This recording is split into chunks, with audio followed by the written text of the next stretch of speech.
What's up, Ragin Nation? How y'all doing? This is Alex. You're watching the Ragin Ronin review, and last night I saw World War Z. World War Z is the film adaptation of the novel of the same name written by Max Brooks. Now, I've never read the novel before, but as far as I know, it consists of the separate and various accounts of people living through and surviving the zombie apocalypse. Now, the movie is quite different from the novel. It's not told through various accounts, but only through one account, and that is through the perspective of the Jerry Lane character played by Brad Pitt. I also read and heard that the movie actually deviates a lot from the novel. It is very different, and it's mainly because they kept on going through all these different rewrites, and they went through so many different writers to complete the script.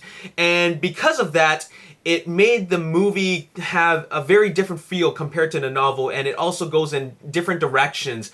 And you can totally feel that when you're watching the movie as it progresses. And even though I've never read the novel, I can still feel that it went in two different directions.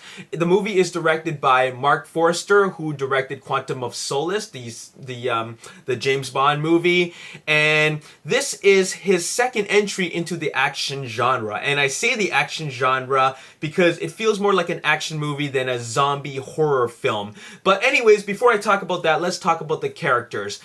You have one character that is the main character, and that would be Brad Pitt's character of Jerry Lane. And Jerry Lane is a very cardboard thin character. That's all you really need to know. There's a lot of other characters, other supporting characters in the movie, but they're really quite irrelevant or forgettable, and you don't really care about any of them because it focuses a lot on Brad Pitt's character and his motivation, or his mission rather. And there's not a whole lot of emotion in his character. Yes, you have his wife and his daughters, his two daughters, but I didn't really feel the emotion between the two, or between the family aspect. And I know they needed to have that human aspect, that family aspect, to create more emotion, but I really didn't feel it at all, just because I was more focused on his mission and what he's trying to achieve, and that is getting from point A to point B. And it's not just about survival, but with regards to the story, it's about finding a cure for this virus. As you already know, zombie movies have two different types of zombie movies, or two different versions of zombies, and that is, you have zombies, which are the undead, or people who are infected by a virus which turns them into zombies. And they're not necessarily zombies, but they are people who are infected by a virus that essentially turns them into mindless beings with deteriorated physical features, and they have a hunger for people, or rather brains, and as they're consuming people, they infect other people, and then they become more infected, or zombies. So that's what the zombies are like in this movie. Now, they're also very different from the zombies that we're used to. Now, I know a lot of people have seen a lot of zombie movies. There are a lot of zombie movies out there, and there are a lot of zombie fans out there who love watching these types of movies. But essentially, the story is always the same. It's always about surviving. It's always about finding other survivors and just trying to move from location to location. And there's also movies, or zombie movies, where they're trying to find the cure for this virus, if it is a virus, right? Now, this movie is not that much different. Okay, the movie's story is really not much of a stretch or different from anything that we've seen before. The only difference is that the direction, the type of movie that it is. And I find that what keeps the movie interesting is not just the direction, but also that there are enough elements and minor surprises in the movie here and there to keep us interested, and makes it feel a little different from the other zombie movies that we've seen already. And let's talk about the direction. This leads me to talk about the director, Mark Forster. And as you already know, I mentioned that this is his second entry into the action genre, and it feels very much like an action movie. Okay, there are some zombie action movies out there, like 28 Weeks Later, but 28 Weeks Later feels still like a horror movie, but it's got action in it. And then, of course, there are the silly Resident Evil movies, which are a guilty pleasure of mine. They're not very good, but you know, they're fun. Okay, I enjoy them for what they are. But let's just, for me, comparing it to Resident Evil, let's just say that take out all the over-the-top characters, take out all the over-the-top story, and take out all the crazy sci-fi elements, and really what you have here is World War Z. If you take all that stuff out, because it's an action epic. Zombie action epic. That's what Mark Forster wanted us to see as an audience. He wanted to market it as a zombie epic, because it kind of is that. And in my opinion, a zombie epic consists of a lot of zombies. And there are a lot of zombies in this. In fact, there's so many zombies that it doesn't feel that scary. Because when you have one zombie just or just a small handful just hiding around the corridors waiting to eat people, that's scary. Okay, but if you have a whole bunch where it feels like a whole tidal wave of zombies which are moving really fast and they look really CG because no human or stuntman can possibly move like that, then it feels like a CG zombie film, like, you know, the Resident Evil films. There's a lot of CG monsters in them. So I feel that while it is an interesting take on the zombie genre, I feel a little disengaged because this is not what I'm used to. Now, I know it's cool to see new things and try new things and have an open mind about this sort of thing, but one thing about the zombie genre is it should be a little scary. And that brings me to another thing that I need to talk about, and that is the PG-13 rating. This is a very watered down zombie movie.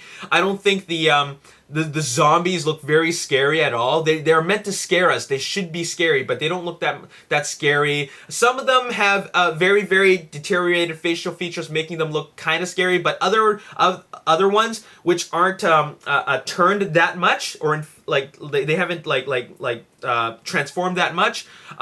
They're just like people, but they're just like, you know what I'm saying? They're just making a face, and that's supposed to be scary to us? Not really. And the fact that they move, the way they move so fast, just makes me feel like we're not even really fighting zombies, but people that are just crazy.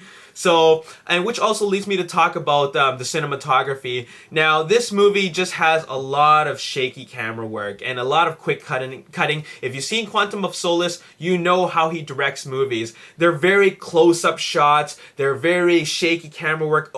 Only during action, not during like regular scenes. Dialogue sequences don't have it, but it's mainly during the action where he loves to do the handheld work. He loves to deliberately shake the camera, and that's for the purpose of creating confusion. Now, they did a lot of shaky camera work in 28 Weeks Later, but it worked because it created a more kind of a confused, kind of scary kind of perspective. But in this retelling of, or this version of this zombie movie, I find that if we're in broad daylight and we have zombies attacking us, I think we want to see what the hell's going on. So it's very different from what I'm used to, and it's definitely not scary. It feels more like an action movie. Yes, there are some thrills, but not nearly enough thrills that I had hoped for an entry in the zombie genre. Now I do want to mention that the movie, as it progresses to the third and final act, that's when it starts feeling like a zombie movie. That's the type of movie that I want to see, because in the first two-thirds of the first two-thirds of the film, it just feels like, man, we got military, they're shooting all the zombies so they could do it all from a safe distance, so, you know, there's not much of a threat there, right? But once we get into, you know, we're just down to a couple of survivors, that's when it feels like, now this is the zombie movie that I want to watch. Okay, this is what I was hoping for, right? But a lot of people, I think a lot of people are probably mixed on this, because we did want to see what Mark Forster described as a zombie epic, but once we watched it, we're thinking, this is not that scary. It feels like an action movie. Now, I don't have that much of a problem with that. I just feel that I think that Mark Forster just he wanted to do something different, and I respect that. In no way I think it's a bad movie. I think that some things could have been done better. For example, they could flesh out the characters more so that I could feel a little more emotion. And another thing is that I think with all the different rewrites and bringing in different writers, it just made the movie feel very inconsistent. But it's very entertaining. It's action packed. There are excuse me. There are essentially six set pieces, 6 action sequences in this movie, and that's a lot of action to cram in for a movie that's just under 2 hours, right? That's 6 action sequences, and all these action sequences are pretty decent, all right? But you just gotta, you know, really sit back and avoid the 3D, because there's a lot of shaky camera work, and having shaky camera work and quick editing really defeats the whole purpose of 3D. So don't watch the 3D. Absolutely skip the 3D. Watch it in 2D. And I give this movie a 6.75 out of 10. 6.75 out of 10. I was entertained for the most part, but I just left the movie thinking that, okay, well, that was done. I watched it. Okay, not much to talk about here. If you are a fan of the zombie genre, definitely check it out. And if you are a fan of the novels and you want to see how it turned out, definitely check it out.